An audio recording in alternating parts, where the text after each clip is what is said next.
If you've spent any time on crypto Twitter or YouTube recently, you've probably heard the same story on repeat. The Clarity Act is coming. Regulation is finally here. Institutions are lining up. And 2026 is supposed to be the year everything changes. The year Wall Street money floods in and crypto officially wins. An end to the endless lawsuits and uncertainty. Green candles, new all-time highs, and validation from the very system crypto spent years fighting against. But while everyone is focused on price charts and victory laps, almost nobody is reading the fine print. Because when you actually dig into the Clarity Act and the Genius Act, a very different picture starts to emerge. One that has less to do with decentralization, and a lot more to do with control. This isn't a clean win. It's a Trojan horse. The Clarity Act, officially known as HR 3633, is being marketed as a pro-crypto breakthrough. Politicians frame it as a neutral set of rules that will allow innovation to flourish. Influencers call it the green light institutions have been waiting for. But buried inside the language are provisions that quietly reshape who gets to participate in crypto, and who gets pushed out. To understand why this matters, you first need to understand how the narrative is being sold. We're entering 2026 with a government that openly claims it wants America to be the global crypto capital. Regulators are talking about collaboration instead of enforcement. The Clarity Act passed the House with overwhelming bipartisan support. All of this creates the impression that crypto has finally been accepted. And that's the bait. Because when lawmakers talk about clarity, they're not talking about freedom. They're talking about classification, control, and compliance. One of the most important sections of the Clarity Act creates a new category called digital commodity brokers. For large centralized exchanges, this is a gift. Register with the CFTC, follow the rules, and keep operating with the blessing of the state.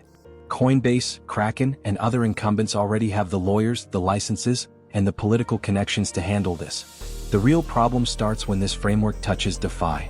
Politicians insist that software developers are exempt. They repeat the same talking point over and over: we're not regulating code, we're regulating businesses. But when legal experts and lobbyists reviewed the Senate draft, they flagged a massive gray area that most people are ignoring. Under the current language, DeFi frontends, the website's normal users rely on to access decentralized protocols, can be treated as registrants if they maintain control or operate fee-collecting DAOs. That single phrase changes everything. Think about what that means in practice. If a DAO votes to turn on fees to fund development, security audits, or contributors, it could suddenly be classified as a broker. And brokers have obligations. They must identify their users. They must collect personal information. They must comply with the Bank Secrecy Act. Now imagine opening a decentralized exchange to swap tokens, only to be met with a KYC screen asking for your government ID, proof of address, and biometric verification. At that point, DeFi stops being decentralized finance. It becomes traditional finance with a blockchain interface. If this language becomes law, permissionless finance in the United States effectively dies. Users are left with two options: use fully regulated, KYC-heavy DeFi frontends controlled by corporations, or interact directly with smart contracts through raw code, something only a tiny fraction of users will ever do. But here's the thing. Destroying permissionless DeFi isn't the main objective. It's a side effect. The real objective is much bigger. While the industry argues about DeFi, traditional banks have quietly positioned themselves for a takeover of crypto's most profitable layer, custody. For years, banks were largely locked out of crypto custody because of a rule known as SAB 121. It required banks to hold significant capital against customer crypto assets, making custody expensive and unattractive. Crypto-native firms filled that gap instead. The Clarity Act changes this overnight. It explicitly prevents regulators from forcing banks to hold extra capital against customer digital assets. That one change opens the door for banks to dominate custody. And they are ready.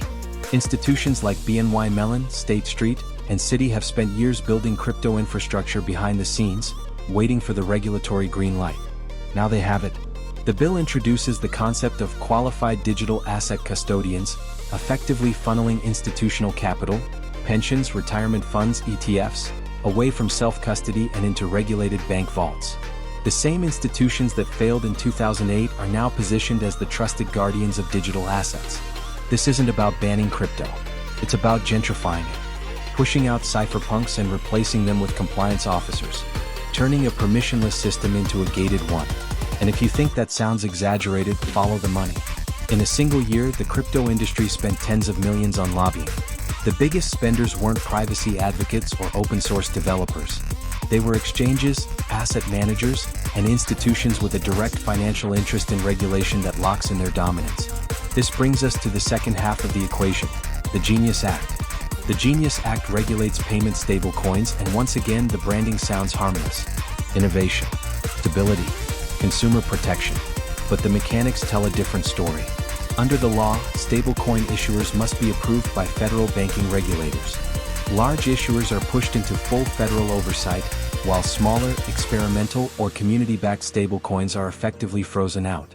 This consolidates power in the hands of a few massive players and paves the way for bank-issued stablecoins. Then comes the provision that directly affects everyday users, the ban on interest. Stablecoin issuers are legally prohibited from paying yield to holders. In a high-interest rate environment, issuers earn billions by holding treasury bills behind your tokens. But you see none of it. The profit stays with the institutions.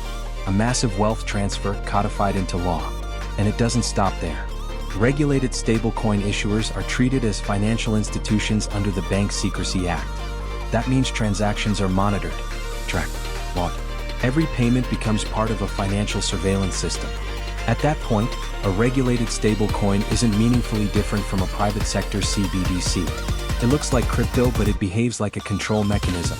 Some people respond by saying crypto is global, and US regulation won't matter. But regulation doesn't happen in isolation. The European Union's MiCA framework is already live, and we're seeing delistings, fines, and shrinking access for non-compliant assets. The Clarity Act and MiCA work together, forming a global regulatory net.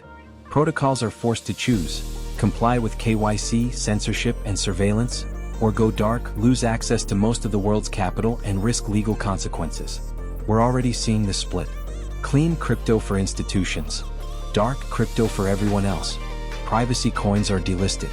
Anonymous tools are hunted. On regulated platforms, privacy becomes incompatible with compliance. So let's look at the scoreboard. The winners are clear. Large exchanges gain regulatory moats. Banks and asset managers take custody, issue stable coins, and keep the yield. Institutional players get control, predictability, and profit. And the losers? Users, builders, the original ethos of crypto. You lose privacy. You lose yield. You lose the ability to interact freely without permission. And the industry risks losing the very principles that made it worth building in the first place. The Clarity Act doesn't destroy crypto. It does something more subtle and more dangerous. It assimilates it. The price might go up. Headlines might look bullish. But the real question is whether that price increase represents victory or surrender. That's the debate that actually matters. This is Web3 Verse. Stay skeptical.